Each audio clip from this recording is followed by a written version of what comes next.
Good morning everyone and welcome back to my channels জয়ার নতুন পৃথিবী। কেমন আছো তোমরা আগে বলো, কারণ দুদিন আমি আসিনি তোমাদের কাছে।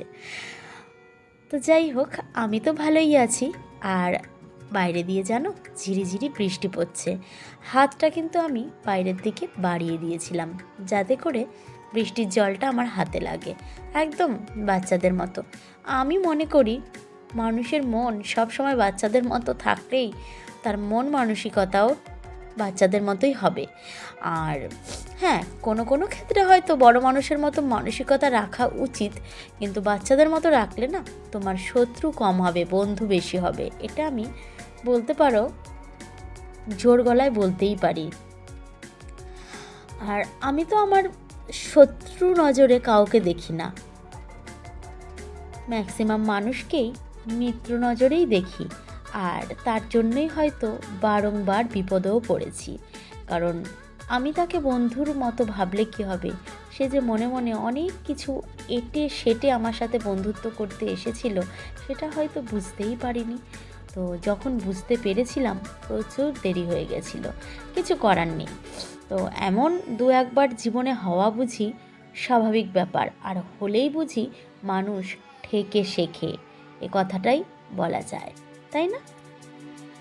মানুষের বয়সের দিক থেকেই হোক আর নাম যশের দিক থেকেই হোক, মানুষ কিন্তু এক লাফে কখনো বয়সটাও বাড়াতে পারে না আর নাম যশও আনতে পারে না। তাকে কিন্তু ঠেকে ঠেকেই শিখতে হয়, তাই না? বয়সটা নিয়মের মধ্যে দিয়ে সে একদিন বাড়বেই, কিন্তু মানুষের যে আভ্যন্তরীণ ব্যাপারগুলো সেইগুলো কিন্তু ঠেকে ঠেকেই মানুষ শেখে। তো যাই হোক, অনেক কথা হয়ে গেছে, আরও কথা অবশ্যই হবে, কারণ অল্প একটু কথা বলে যাওয়ার মতো তো মানসিকতা আমার নেই, কারণ আমার থাকতেই ইচ্ছা করে তোমাদের সাথে।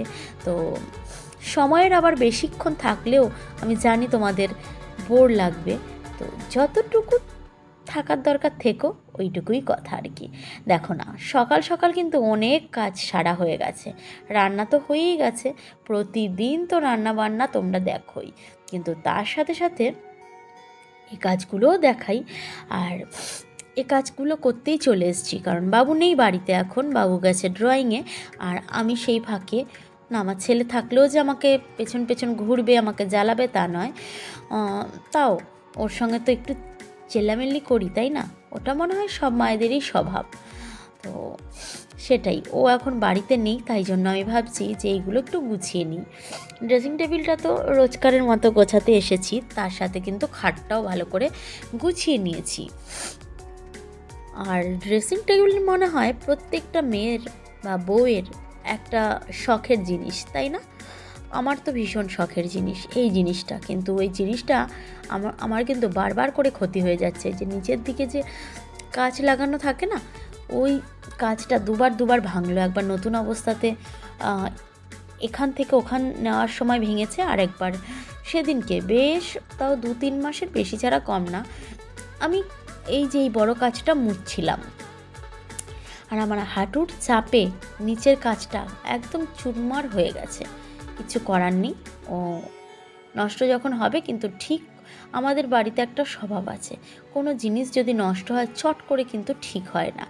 হ্যাঁ, হয়তো ভাববে যে আর্থিক দিক থেকে প্রবলেমে, না না না না, ওই জিনিসটার দাম বেশি না গো, 25 থেকে 30 টাকা, খুব জোর হলে 40 টাকা। তো 30-40 টাকার জন্য হয়তো কিছু বসে থাকে না, কিন্তু ওই যে প্রেমী বলে একটা কথা আছে না, আজ আনবো কি কাল আনবো, তাই জন্যই কিন্তু ওই জিনিসটা ঠিকঠাক করা হচ্ছে না। ওটা ঠিক করা কিন্তু খুব প্রয়োজন, না হলে এই যে ঘর ঝাড় দিয়ে যে ধুলোগুলো সব ওর মধ্যে গিয়ে বাসা বাঁধছে। আর ধুলো তো ধুলোর কাজ করেই যাবে, তাই না? ও ধুলো আর জল সে কিন্তু নিজের জায়গা নিজেই করে নেয়। আর আমি কি দেখাচ্ছিলাম আঙুল দিয়ে জানো? বলছিলাম যে ড্রেসিং টেবিল তোমাকে তো ঠিক করা হয়েই গেল, এবার তোমার আরেক বন্ধুকেও ঠিক করতে হবে। ওই বন্ধুর দিকে হাতটা দিয়ে আমি বললাম, আসছি আসছি আমি তোমার কাছে। তো ওর কাছেও চলে এলাম, আগে ওপর দিকটা ভালো করে পরিষ্কার করে নিচ্ছি, তারপর চলে যাব নিচে। নিচে বলতে ওই যে বুক সেলফের যে দরজাগুলো হয় সেই দরজাগুলো খুলে ভালো করে আমি পরিষ্কার পরিচ্ছন্ন করে নেব। আর ওইদিকে তোমাদেরকে দেখিয়েও নিলাম যে দেখো আমার কিন্তু এই কাজগুলো করা হয়ে যাচ্ছে, কিন্তু তার সাথে একটা কি ঘটিয়েছি দেখতে পাচ্ছ, এই যে এটাকে কি যেন একটা বলে, মানে স্পিকার এটা, তো এটা ওই বক্স শুদ্ধ, ওটার খাপটা শুদ্ধ নিচের দম করে পড়ে গেছে। তো ওপরের দিকটা যখন আমার পরিষ্কার পরিচ্ছন্ন করা হয়ে গেল, তখন চলে এলাম বুক সেলফের ভেতরটা। আর আমার ছেলেকে যখন এই বুক সেলফটা কিনে দেওয়া হয়েছে, তার সপ্তাহখানিক প্রচুর যত্নে চলেছে এই জিনিসটা, কাউকে ধরতে দেবে না, ছুতে দেবে না, কিন্তু এখন সে যেখানে পড়াশোনা করছে ওখানেই বই খাতা ছড়িয়ে আসছে, আমি চেল্লাচ্ছি আবার গিয়ে গোছাচ্ছে, এ হচ্ছে ব্যাপার।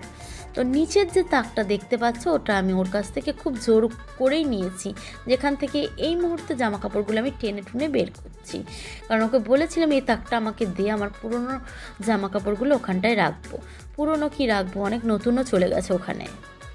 আর দেখবে সমস্ত কিছু, সেটা খাট হোক, পড়ার জায়গা হোক, আর বই খাতা রাখার জায়গা হোক, ড্রেসিং টেবিল হোক, রান্নার জায়গা হোক, যে কোনো জায়গা যখন পরিষ্কার পরিপাটি থাকবে, তখন কিন্তু মানসিকতাই মানুষের চেঞ্জ হয়ে যায়, তাই না? আমার তো তাই মনে হয়। সমস্ত দিক পরিষ্কার পরিচ্ছন্ন করে রাখলে ওই নেগেটিভিটি কিন্তু কাজটা কমই করে, পজিটিভ এনার্জি তোমার কাছে এমনিতেই হাতে এসে ধরা দেবে। বড় কথা বলে ফেললাম কি? তো এক বন্ধু এই মুহূর্তে আমাকে ফোন করেছিল, তো তার সাথে কিন্তু আমি ফোনে বিজি। সে হয় যে হ্যাঁ, সে আমার ব্লগ প্রতিদিনই দেখে, সে দেখছে আর বুঝতেও পারবে। তোমার কথাই বলছি। আর হোমওয়ার্ক কি দিয়েছে? দেখ দেখা, আমি ডাকছে। ও বাবা, এটা কে? ও মা, ছেলের কথা শোনো, এটা নাকি আমি আর ও। বোঝা যাচ্ছে না, এখনো কালার হয়নি তো। তোর মা শাড়ি পরে আছে এত সুন্দর, বাহ, আচ্ছা করে দিও তো, তখন দেখাবো। আর প্রত্যেকটা বাচ্চাই জানো তো, বাড়ি ফিরে এসে মাকে যদি না দেখতে পায় তাহলে কিন্তু বাড়ি মাথায় করে রাখে। তেমনি আমার ছেলেও, আমি তখন কাজ করছিলাম, তো আমাকে দেখতে পায়নি, অনেক চেল্লামিল্লি করছিল, মানে আমাকে বলে বলে ডাকছিল। তারপরে যেই আমাকে দেখেছে অনেক খুশি। আর আমারও ও বাড়িতে আসলে পরে আমারও কাজকর্মগুলো যেন তাড়াতাড়ি হয়ে যায়। অনেকের বাচ্চা বাড়িতে না থাকলে, বাচ্চা ঘুমিয়ে পড়লে কাজকর্ম ঠিকঠাক হয়, আর আমি যেন ও বাড়িতে থাকলেই আমার কাজকর্মগুলো তাড়াতাড়ি হয়, ওর সাথে চেল্লাই আর কাজ করি। তো যাই হোক, কথা বলতে বলতে কিন্তু আমার বইয়ের যে সেলফটা, ওটা কিন্তু পরিষ্কার করে গোছানো হয়ে গেছে। আর এদিক থেকে ওই যে ডিম এনে রেখেছিল, ডিমগুলো তো তোলাই হয়নি, তাই জন্য ডিমগুলোকে তুলে রাখছি, এখানে তুলে রাখছি, একটু পরে ফ্রিজে নিয়ে রেখে দেব।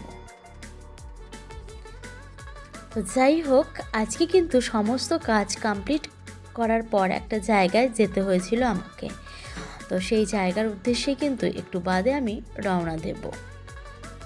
আমার একটা প্রশ্ন, আমি জানি আমার বন্ধুরা বলবে তোমার ব্লগ তো সত্যিই ভালো লাগে, আচ্ছা মন থেকে বলবে, যদি আমার কমেন্ট বক্সে নাও বলতে পারো, আমার কমিউনিটিতে এসে বলে দিয়েছো, আমি যে ভিডিওগুলো বানাই সেগুলো কি একদম খারাপ হয়, নাকি মোটামুটি হয়, নাকি একটু ভালো হয়? একটুখানি যদি তোমরা সত্যি কথা বলো, তাহলে কিন্তু, যদি খুব খারাপ লাগে তাহলে তোমাদের ভালো লাগবে কিভাবে, সেটা করার আমি অবশ্যই চেষ্টা করব। তাই তোমাদের কাছে আমার কি বলবো, একান্ত অনুরোধ, তোমরা কিন্তু আমাকে জানিও ভিডিওগুলো অ্যাকচুয়ালি কেমন হচ্ছে, ঠিকঠাক ভালো, নাকি খুব ভালো, নাকি একদমই যাচ্ছে না। তো যাই হোক বন্ধুরা, আর বলে লাভ নেই, আমার কপালে যা আছে তাই হবে।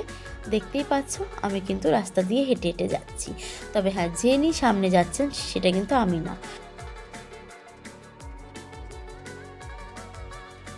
প্রতিদিন ছাদে এসে জল না দিলেও চলে, ছাদে না আসলেও চলে, কিন্তু আকাশ দেখতেই বলতে পারো আমি রোজ বিকেলে ছাদে আসি।